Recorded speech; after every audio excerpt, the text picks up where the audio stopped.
नमस्कार मेरे प्यारे दोस्तों। मैं ऐश्वर्य प्रताप सिंह एक बार फिर आप सभी के सामने आज उपस्थित हूँ। देखिए, आज हम पढ़ने वाले हैं अमेंडमेंट के बारे में। यहाँ पे लिख ही दिया है मैंने, आप सभी को पता ही होगा। अमेंडमेंट जिसे आप हिंदी में संशोधन नाम से जानते हैं। इसको शुरू करने के पहले मैं एक डिस्क्लेमर या यूं कहें कि एक चेतावनी आप सभी को देना चाहता हूँ। देखिए, ठंडी आ चुकी है। हम सभी को पता है, महसूस भी हो रहा होगा।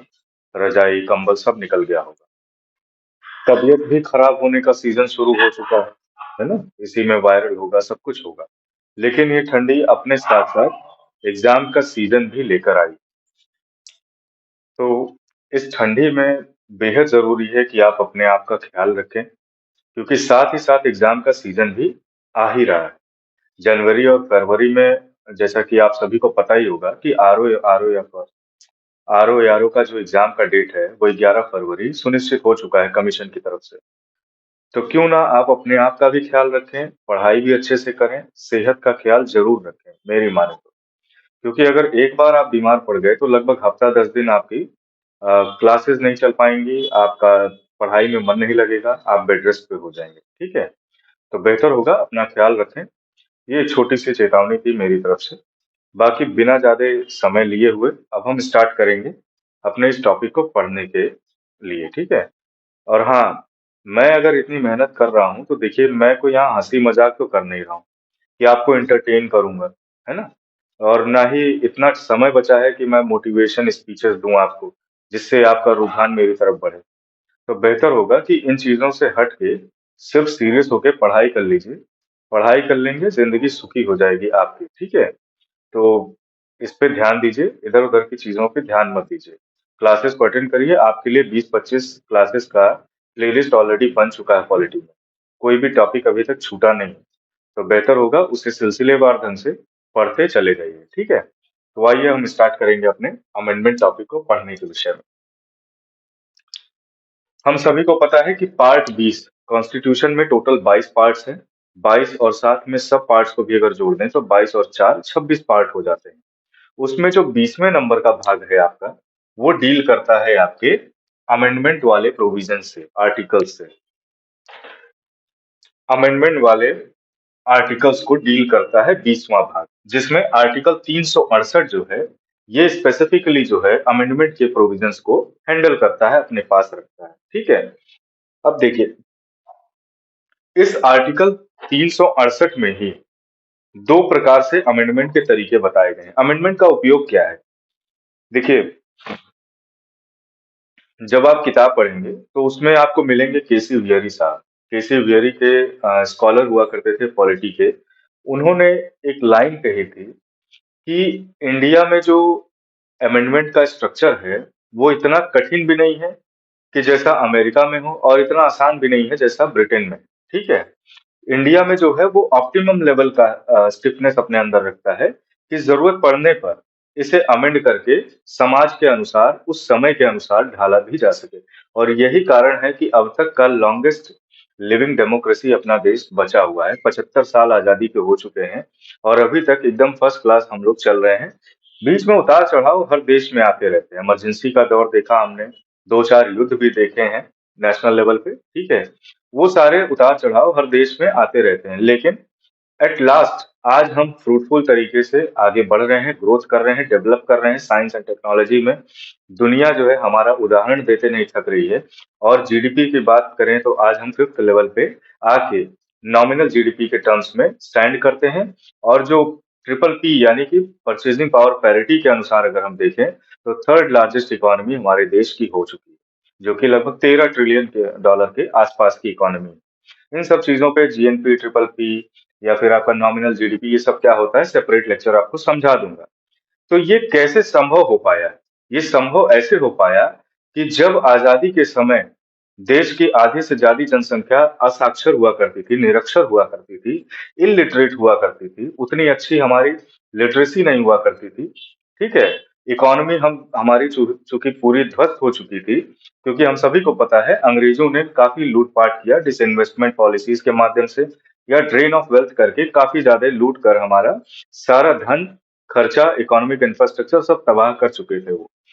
उस समय के अनुसार जो कॉन्स्टिट्यूशन बना था, इसे लगभग 100 से ज्यादा अमेंडमेंट के माध्यम से, 100 से ज्यादा संशोधनों के माध्यम से इसे सुधारते सुधारते आज इस मुकाम पर पहुंचा है कि हम अपने सामने जो संविधान देखते हैं और उसके प्रोविजंस को देखते हैं, वो आज हम उसे फॉलो कर रहे हैं, ठीक है। और अच्छे से हमारी जिंदगी गुजर बसर चल रही है, क्योंकि देखिए, जैसे उस टाइम पे जरूरत नहीं थी राइट टू प्राइवेसी की, निजता के अधिकार की उतनी ज्यादा आपको जरूरत नहीं थी। लेकिन आज का जमाना ये डिमांड कर रहा है कि प्राइवेसी मेरा अधिकार है।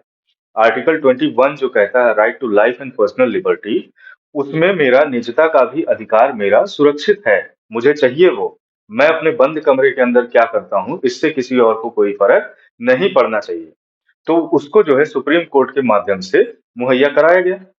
आर्टिकल 21 ए जो है, सॉरी, आर्टिकल 21 के माध्यम से राइट टू प्राइवेसी हम सभी को दी गई। ठीक उसी प्रकार से आपका जब एजुकेशन की बात आती है, तो हम सभी को पता है 86वां जो संविधान संशोधन हुआ, उसके माध्यम से article 21 A right to education, हर 6 से 14 वर्ष के बच्चे को एजुकेशन का अधिकार है, उसे फ्री में सरकार जो है एजुकेशन मुहैया कराएगी। ये आज के समय की डिमांड है। तो ये चीजें संभव कैसे हो पाई? ये चीजें संभव हो पाई इन संशोधनों के माध्यम से। ठीक है, ये चीजें आप इंक्लूड करेंगे, आपकी आंसर राइटिंग बेहतर होगी। क्लॉज, टर्म्स, सेक्शंस, इन चीजों को इंक्लूड करना चाहिए। तो इसी चीज को ध्यान में रखते हुए मैं आज आपको बताऊंगा कि आधिकारिक तौर पर या संवैधानिक तौर पर आर्टिकल 368 के माध्यम से कितने प्रकार के अमेंडमेंट के प्रोसीजर्स के प्रावधान दिए गए हैं। अमेंडमेंट के प्रकार नहीं है, अमेंडमेंट करने के प्रोसेस के प्रकार हैं ये, ठीक है। तो दो प्रकार से ये 368 जो है संविधान में संशोधन के प्रकार देता है या फिर तरीके बताता है, ठीक है। पता नहीं कुत्तों को क्या हो गया, शायद वो भी व्यथित है। छोड़िए, उस पर ध्यान मत दीजिए, मेरी बात पे ध्यान दीजिए। आर्टिकल 368 के माध्यम से पहला जो प्रकार है वो है स्पेशल मेजोरिटी का। यानी कि एक प्रकार की मेजोरिटी चाहिए होती है। एक तो सिंपल मेजोरिटी होती है कि 50% से अधिक लोग अगर सहमत हो जाते हैं, ठीक है, लेट इट बी लाइक 51%। अगर 51% लोग सहमत हो जाते हैं या शेयर रखते हैं किसी एक बात के पक्ष में, तो उसको सिंपल मेजोरिटी आप कहते हैं। लेकिन जब स्पेशल मेजोरिटी की बात होती है, तो केस कुछ अलग हो जाता है। अभी हम देखेंगे। पहला प्रकार है स्पेशल मेजोरिटी का। दूसरा प्रकार आपका हो जाता है स्पेशल मेजोरिटी और साथ में half of the state legislatures consent. Consent का मतलब सहमति होता है।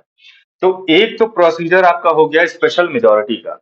अब बता देता हूं आपको स्पेशल मेजोरिटी होती क्या है, विशेष बहुलता होती क्या है। स्पेशल मेजोरिटी जो होता है, जब भी कोई विधेयक सदन में रखा जाता है, तो जब भी उसे स्पेशल मेजोरिटी के माध्यम से पास करना होता है, तो उसके दो नियम होते हैं। पहला नियम, दोनों हाउस यानी कि लोअर हाउस और अपर हाउस दोनों उसको अलग अलग पास करेंगे। यानी लोअर हाउस की उसमें प्रधानता नहीं देखी जाएगी, दोनों को अलग अलग पास करना है, पहला कंडीशन। दूसरा कंडीशन, पास करने की जो शर्त है वो है 2/3 of the members, 2/3 of the MPs present and voting. यानी कि जितनी भी मात्रा है एक सदन में, जितना भी उनका टोटल स्ट्रेंथ होता है, उसका 2/3 लोग प्रेजेंट होने चाहिए और वोट करने चाहिए, तब उसे पास माना जाता है। ये दो कंडीशन आप इंपॉर्टेंट तरीके से याद रखेंगे कि स्पेशल मेजोरिटी उसी को आप कहते हैं। इस चीज के माध्यम से दो प्रावधान आपके संविधान के अमेंड किए जाते हैं। पहला है आपका फंडामेंटल राइट और दूसरा है आपका डीपीएसपी। फंडामेंटल राइट यानी कि मौलिक अधिकार, और इसका मतलब है नीति निर्देशक तत्व, ठीक है। चूंकि ये बहुत ही अहम मुद्दे होते हैं, तो इनके लिए ये प्रावधान चाहिए होता है, ठीक। दूसरा चीज है special majority plus half of the state legislatures consent. Special majority मैंने बता ही दिया है। इसके साथ साथ देश में जितने भी विधानसभाएं हैं, यूनियन टेरिटरीज की बात हम नहीं करेंगे क्योंकि वो तो डायरेक्टली स्टेट गवर्नमेंट के ही अंडर में आती है।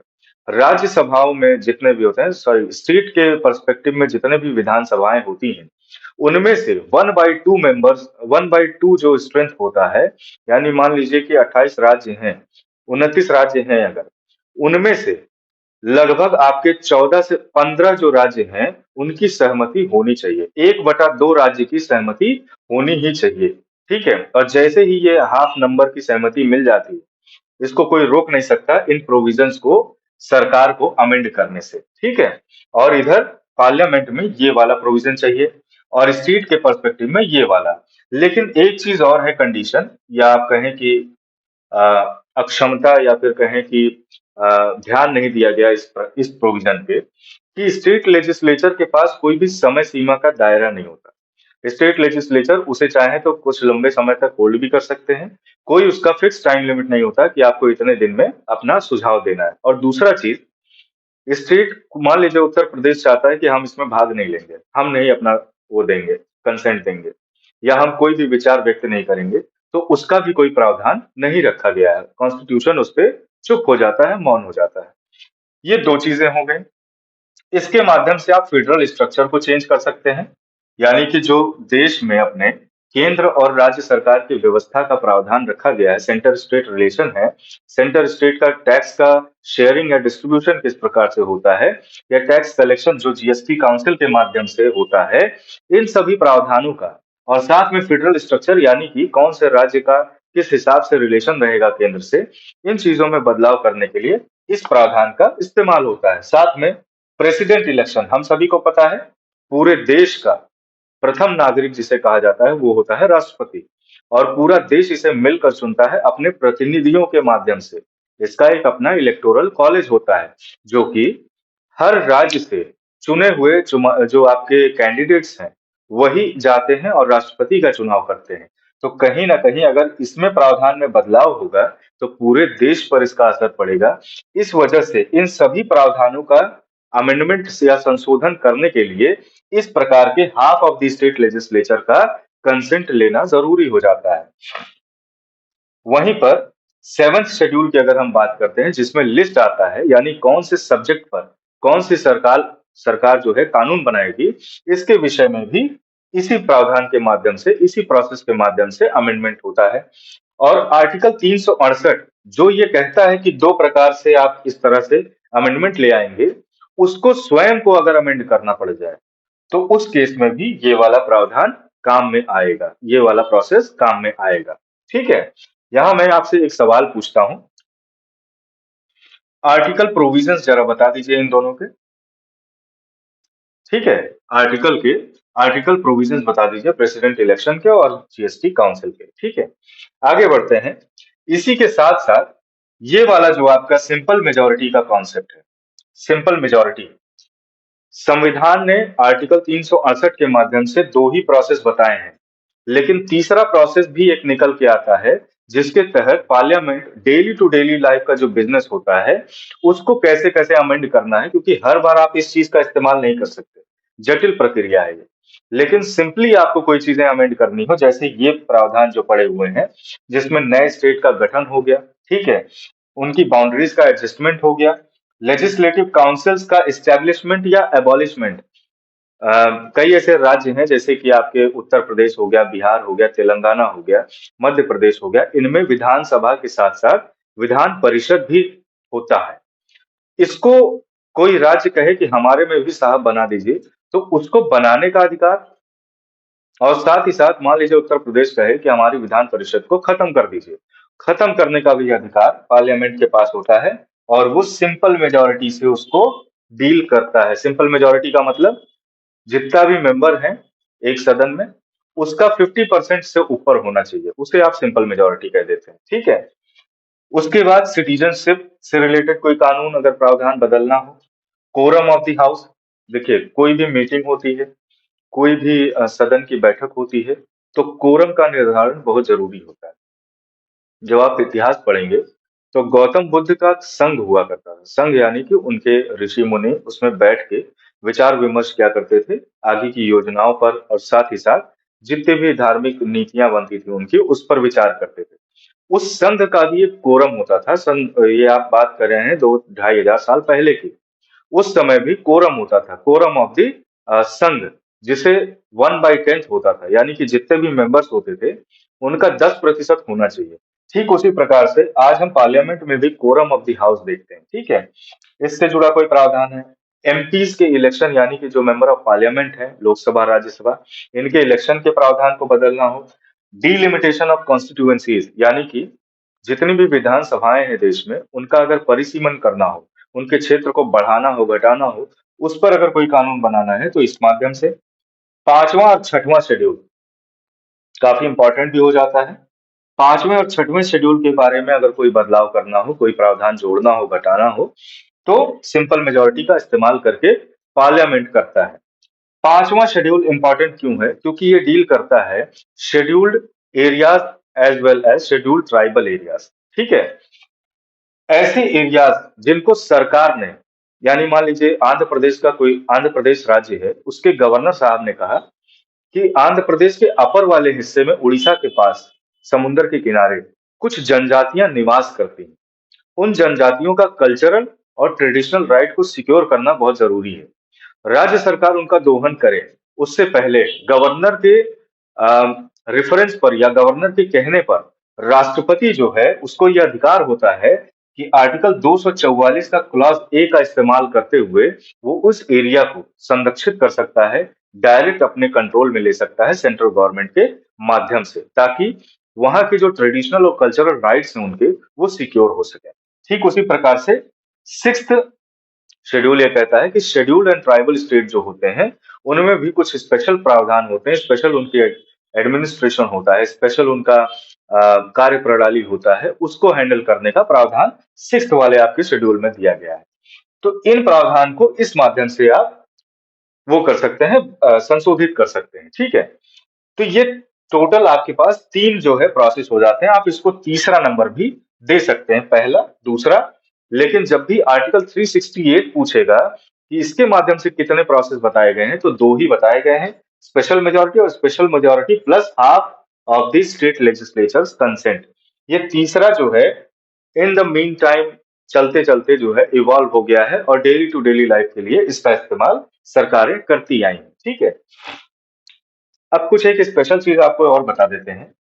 लेजिस्लेटिव काउंसिल जो है आपका यहाँ पर लिखा हुआ, अगर कोई सरकार कहे, जैसे उत्तर प्रदेश की सरकार कहती है कि मुझे लेजिस्लेटिव काउंसिल नहीं चाहिए अपने राज्य में, तो उस केस में पार्लियामेंट का ही सोल डिसीजन होता है कि वो चाहे तो उनकी बात को माने या ना माने। ठीक है, उस पर कोई बंधन नहीं होता है, इस बात का विशेष ध्यान रखेंगे आप। जॉइंट सिटिंग क्या है? संविधान ने प्रावधान दे रखा है आर्टिकल 108 में, जॉइंट सिटिंग का प्रावधान दे रखा है आर्टिकल 108 में। ठीक है, जॉइंट सिटिंग का मतलब होता है एक तरह साथ में बैठक। जॉइंट का मतलब साथ में और सिटिंग मतलब बैठक से। क्या बताऊं, सॉरी आज के लिए, कुत्ता कुछ ज्यादा ही परेशान है, पर फिर भी आप इधर ध्यान दीजिएगा।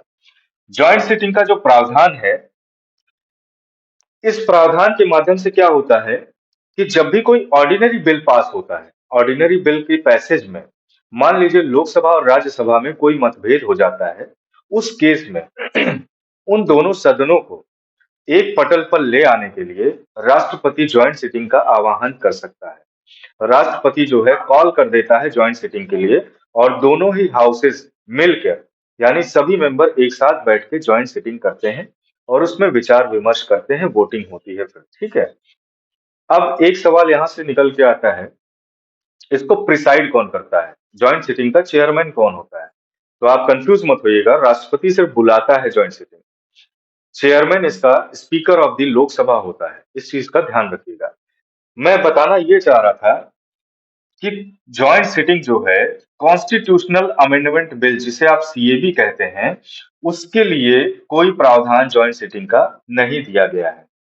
ठीक है, बहुत लोग कंफ्यूज हो जाते हैं कि जॉइंट सिटिंग किसी भी अमेंडमेंट के माध्यम में आ सकता है, लेकिन जब आप डिटेल में कभी पढ़ेंगे तो ये जानेंगे कि जब संविधान संशोधन की बात होती है, संविधान के किसी आर्टिकल के किसी प्रोविजन के संशोधित करने की बात होती है, उस केस में जॉइंट सिटिंग का कोई प्रावधान नहीं है। उसमें सिर्फ आपका ये दो प्रोसेस आता है जिसके माध्यम से मेजॉरिटी ऑफ चीजें आप हैंडल कर सकते हैं, संशोधित कर सकते हैं।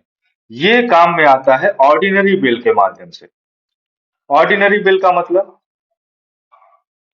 ट्रांसपोर्टेशन का क्या सीन रहेगा, एडमिनिस्ट्रेशन का क्या सीन रहेगा, ये छोटी मोटी चीजें जो हैं, इनके जो संशोधन करना हो, इन्हें आप जो है ऑर्डिनरी बिल कहते हैं, यानी सामान्य विधेयक।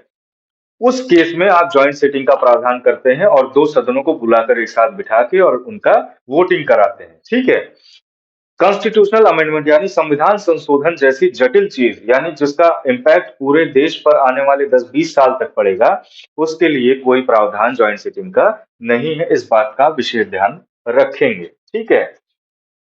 तो ये कुछ इंपॉर्टेंट चीजें हो गई। देखिए अपने भारत में अगर मेरे नजरिए से देखें, जो मैंने अभी तक पढ़ा है, जितना पढ़ा है, उसके अनुसार जो देखा है, सुना है, जो समझा है, अपने भारत का जो संविधान है ना, वो अपने आप में परिपूर्ण है, एकदम परफेक्ट जिसे आप कह सकते हैं। क्योंकि कोई भी चीज़ बहुत सख्त रहती है, तो उसके टूटने का खतरा भी ज़्यादा रहता है। थोड़ा भी गिरा पटका इधर-उधर, तो कहीं न कहीं से क्रैक हो जाएगा। पर कोई चीज़ अगर फ्लेक्सिबल है, ठोस भी है और फ्लेक्सिबल भी है, उस केस में वो सुरक्षित ज़्यादा समय तक रह सकती है। इंसान ही देख लीजिए आप कि मान लीजिए कोई बहुत स्ट्रिक्ट रहता है कि नहीं हम झुकेंगे नहीं, तबीयत खराब हो जाएगी, कुब्बड़ होके निकाल के चलेंगे, है ना? लाठी लेके चलना पड़ जाएगा। लेकिन कोई इंसान फ्लेक्सिबल है, फिट रहता है, एकदम कार्डियो पे विशेष ध्यान देता है, एक्सरसाइज करता है, उस केसेस में क्या होता है कि उसके ऊपर कोई खास प्रभाव नहीं पड़ पाता, ठीक है? किसी भी बीमारी का। ठीक वैसे ही अपना संविधान है और उसका ये प्रावधान है, संविधान का संशोधन। इसने ये प्रावधान रखा है कि ना ही तो ज्यादा रिजिड रखा है संविधान को और ना ही ज्यादा फ्लेक्सिबल रखा है। संविधान चलेगा, लेकिन उसको अमेंड भी कर सकते हैं आप और समय के अनुसार, समय की मांग के अनुसार, ज़रूरत के अनुसार आप उसे अमेंड कर सकते हैं। पर अमेंड भी इतने ईज़िली नहीं कर सकते हैं। काफ़ी सारे प्रोविज़न्स यहाँ पर दिए हुए हैं, जो मैंने आपको बता दिया है। कि ये कुछ जो मैंने चीज़ें आपको बताई, ये काफ़ी इम्पोर्टेंट है आपके एग्ज़ाम पॉइंट ऑफ व्यू से। अब अगली वीडियो में मैं आपको कुछ इम्पोर्टेंट अमेंडमेंट्स के बारे में बताऊँगा। पहले तो एक लिस्ट बता दूंगा, उसके बाद कुछ इंपॉर्टेंट अमेंडमेंट के बारे में डिटेल में आपको बता दूंगा, जिससे आपके एग्जाम में कोई क्वेश्चन नहीं फंसेगा। यहाँ से भी क्वेश्चन आते हैं, इनका जो है आप ध्यान रखेंगे, ठीक है? बाकी इन दो चीजों का आप सवाल का जवाब जो है मुझे कमेंट सेक्शन में देंगे और अगर मुझे लगा कि आपको नहीं समझ में आ रहा है तो मैं उसको फिर से समझा दूंगा अगली वीडियो में, ठीक है? तो अगली वीडियो तक के लिए नमस्कार, जय हिंद, वंदे मातरम।